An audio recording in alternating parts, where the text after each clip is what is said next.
بسم اللہ الرحمن الرحیم۔ میں ہوں خوشنود علی خان۔ میں سمجھتا ہوں بنو اور خانے وال کے واقعات نے ملک کا سیاسی منظر بدل دیا تھا۔ آپ کا سوال ہوگا کہ ان واقعات سے ملک کے سیاسی منظر کا کیا تعلق ہے؟ بنو کے واقعے میں جو معاملات سامنے آئے میں انہیں یہاں بیان نہیں کر سکتا، اور نہ انہیں بیان کر کے میں یہ تاثر دینا چاہتا ہوں کہ مجھے بڑی معلومات ہیں، لیکن اس واقعے نے اداروں کی سوچ بدل دی، اور اس کا نتیجہ کیا ہوا؟ اس کا نتیجہ یہ ہوا کہ اسٹیبلشمنٹ نے سوچا کہ ملک کا سیاسی منظر بدلنا چاہیے۔ پھر کیا ہوتا ہے کہ ایم کیو ایم اکٹھی کر دی جاتی ہے اور جماعت اسلامی کو ان کر دیا جاتا ہے، اور ان کرنے کے بعد کل مجھے نیو یارک سے فاروق مرزا نے ایک اشتہار بھیجا، اسے ذرا غور سے دیکھیے گا۔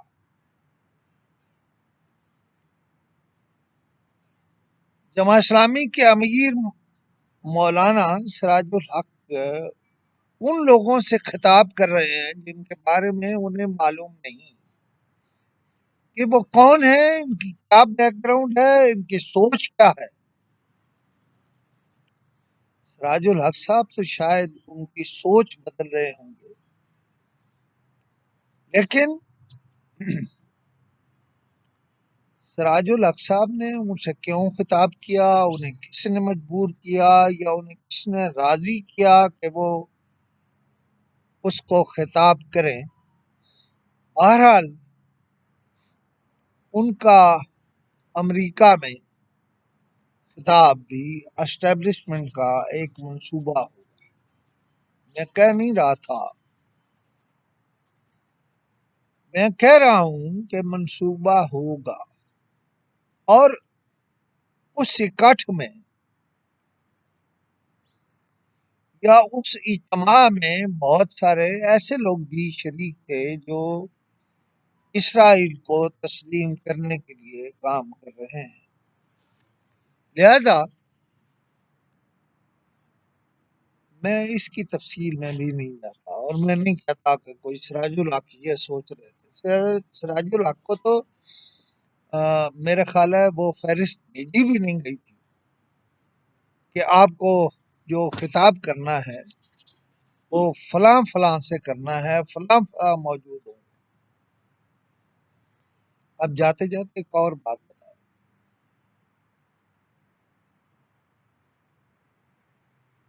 پاکستان کے اندر مختلف معاملات اور مختلف موضوعات پر سوشل میڈیا کے جو ٹرینڈز امریکہ، لندن اور دوسرے ملکوں سے چلتے تھے، ان کے پیچھے بھی تو کوئی ہوتا ہے، کسی کا پیسہ ہوتا ہے، کوئی اقدار ہوتی ہے، کوئی شخصیت ہوتی ہے۔ وہ سب کچھ ہماری اسٹیبلشمنٹ کو معلوم ہے۔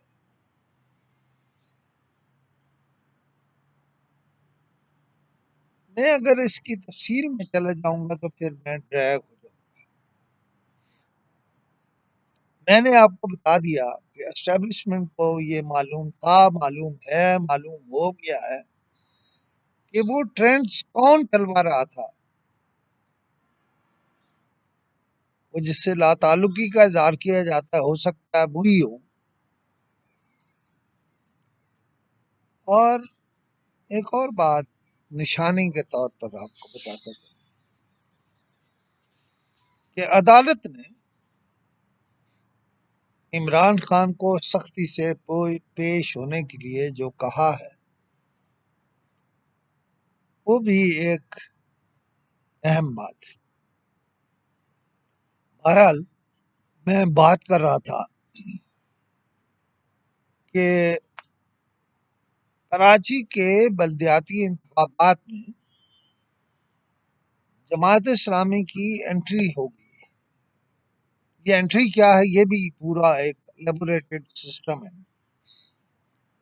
لیکن جماعت اسلامی نے جو کبھی عمران خان کی سرپرست ہوا کرتی تھی، میرا اشارہ جناب قاضی حسین احمد کی طرف ہے اور میں نے اس میں کام کیا ہے۔ میں سمجھتا تھا بڑی گوڑھی چندی تھی،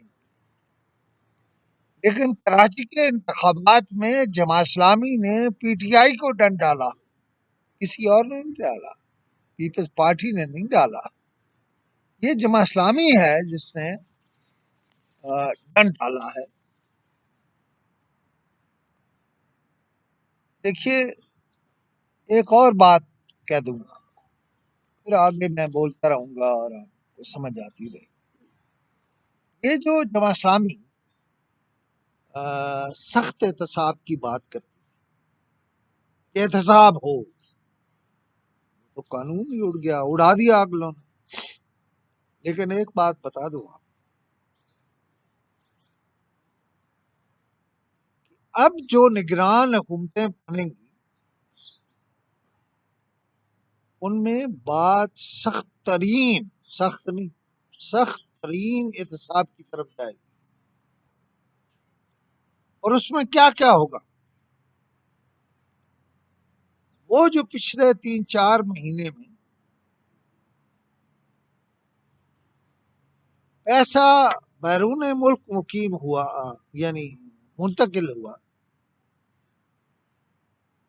دیکھیے وہ کم از کم اربوں نہیں، اربوں بنتا ہے۔ اور وہ جن کے علم میں ہونا چاہیے کہ کہاں منتقل ہوا، کس نے منتقل کیا، وہ سب ان کے علم میں ہے، جن کے علم میں ہونا چاہیے۔ یہ بات بھی آپ کو کہتا چلوں کہ پنجاب میں جس کو بھی عمران خان یا مسلم لیگ اپنا سمجھ کے لائے گی، وہ نہ عمران خان کا ہوگا اور نہ مسلم لیگ کا ہوگا۔ اس کا امریکہ سے بھی کوئی رشتہ ہوگا، کوئی رابطہ ہوگا،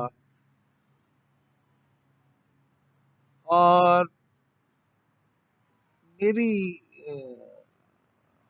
میرا تجزیہ ہے کہ سخت ترین احتساب کا معاملہ شاید پہلے دن سے ہی شروع ہو جائے، یعنی نگرانوں کے آنے کے بعد۔ اس سے پہلے صورتحال یہ تھی کہ پنجاب اور کے پی عمران خان کے جکڑ بند میں تھے، اور ملک کے 2 صوبے فطرے بے مہار کی طرح چل رہے تھے۔ لیکن اب آپ دیکھیں گے ہر دن ایسے گزرے گا کہ سب کچھ کنٹرول ہوتا جائے گا، پیسہ باہر جائے گا، یہ ہمارے ملک کا سسٹم ہے، لیکن ذرا تھوڑا جائے گا۔ بلکہ میں اگر اس ساری بات کو اس طرح کہوں، اب پنجاب اور کے پی کنٹرول کر کے چلا جائیں گے، اور جمع اسلامی کو ان کرنے کا بھی تو کوئی مقصد مطلب ہے اور سوچا سمجھا منصوبہ ہے۔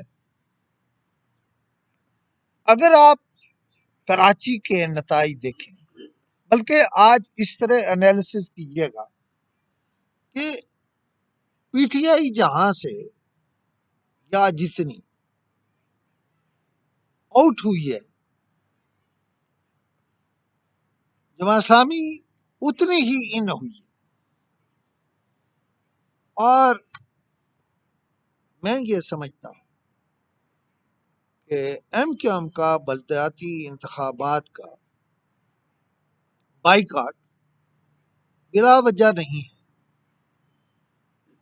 یہ بھی ڈیزائنڈ ہے۔ اب خالد مقبول صدیقی کی ایم کیو ایم مختلف ہوگی، اس میں وہ دونوں جو چلے گئے تھے اور آ گئے ہیں، ان کا بھی ایک کردار ہوگا۔ یہ میں نہیں کہہ رہا کہ یہ ایسے ہی رہے گا۔ ایم کیو ایم اب ایک مضبوط سیاسی قوت ہوگی، میں سیٹوں کے حوالے سے پھر بھی نہیں کہہ رہا۔ اب آپ دیکھیں گے اگر سندھ میں بھی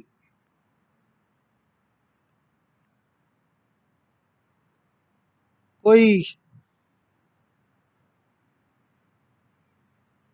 فطرے بے مہار کی طرح چلنے کی کوشش کرے گا تو جماعت اسلامی چوک بند کر دیا کرے گا، اور ہو سکتا ہے جو ایم کیو ایم آج جماعت اسلامی کی اور Jamaat Islami M Q M کی مخالف نظر آتی ہے، یہ کہیں کسی جگہ مل نہ جائے۔ یہ دیکھتے رہیے گا۔ میرے خیال میں نے خاصی باتیں کر دی ہیں، اور ابھی میں نے بہت ساری باتیں کر لی ہیں، میں بھرا پڑا ہوں انفارمیشن سے۔ اس سے میں ایک اور گزارش ہے، وہ یہ کہ میں جب بولتا ہوں تو بولتا ہی چلا جاتا ہوں۔ ہو سکتا ہے آپ کو اس سے اختلاف ہو سکتا ہے میری کوئی انفارمیشن ایسی ہو جس سے آپ اتفاق نہ کرتے ہیں، کچھ بھی آپ مجھ سے اختلاف کر سکتے ہیں، آپ مجھے فیڈ بیک دے سکتے ہیں۔ اگر اس پروگرام میں کوئی ایسی بات کہی گئی ہو جسے آپ یعنی جس کہنا چاہتے ہو، تو اپنی آواز میں ریکارڈ کے ویڈیو مجھے بھیج دیجیے، میں دیکھوں گا اور مناسب سمجھوں گا تو اسے اس میں شامل کروں گا۔ ایک اور پتہ نہیں وہ کیا کہتے ہیں کہ جی بیل آئیکن کو دبائیے اور پھر ہمارا حصہ بن جائیے۔ مجھے کوئی بہت زیادہ یہ کہنا نہیں آتا، نہ میں اس پہ توجہ کرتا ہوں، لیکن بھائی یہ ضرور کر لیجیے، کیونکہ اس سسٹم کو چلانے والے مجھے یہ کہتے ہیں کہ آپ یہ کہتے ہی نہیں ہیں، میں کہہ رہا ہوں آپ سے ذرا اسے دبائیے گا اور ہمارا حصہ بن خدا